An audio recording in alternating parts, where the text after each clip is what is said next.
Hi, I'm Mike Damergis from RotoExperts.com, along with Adam Ronis. And Adam Ronis, we're now at the ninth pick of the first round. Yes, in a PPR league, I would definitely consider Randy Moss. I have him as the number 2 rated wide receiver.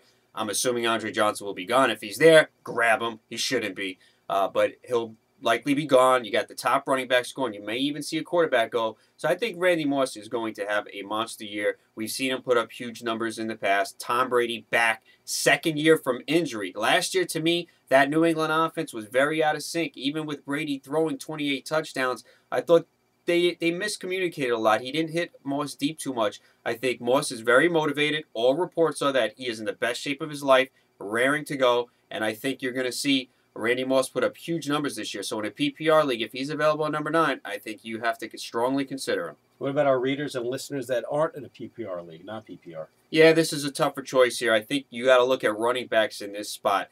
Ryan Matthews, definitely someone to consider with San Diego, the rookie.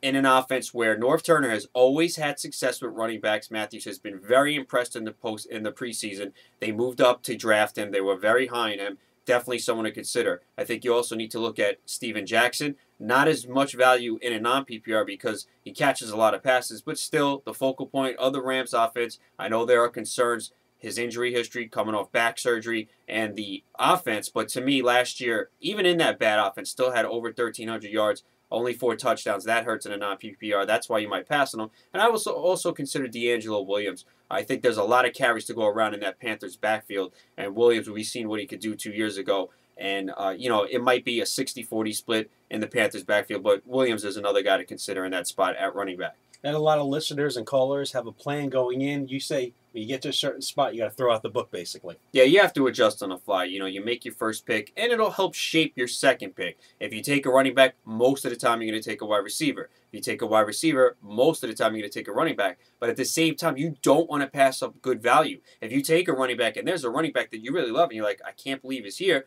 I wouldn't shy away from taking him in the second round. Same thing in a PPR league. If you take Randy Moss in the first round, and Calvin Johnson's there in the second round, I'd love to start my team with Randy Moss and Calvin Johnson in the PPR league. So I think that's a good option. And also, don't forget, in a league where you start 2 quarterbacks, you might want to take one in the first 2 rounds. So there's a lot of different leagues, a lot of different scenarios. But again, you want to get good value and take the best player off the board. All right, he's Adam Ronis. I'm Mike Damergis for RotoExperts.com. Catch me and Scott Engel tomorrow with the number 10 pick.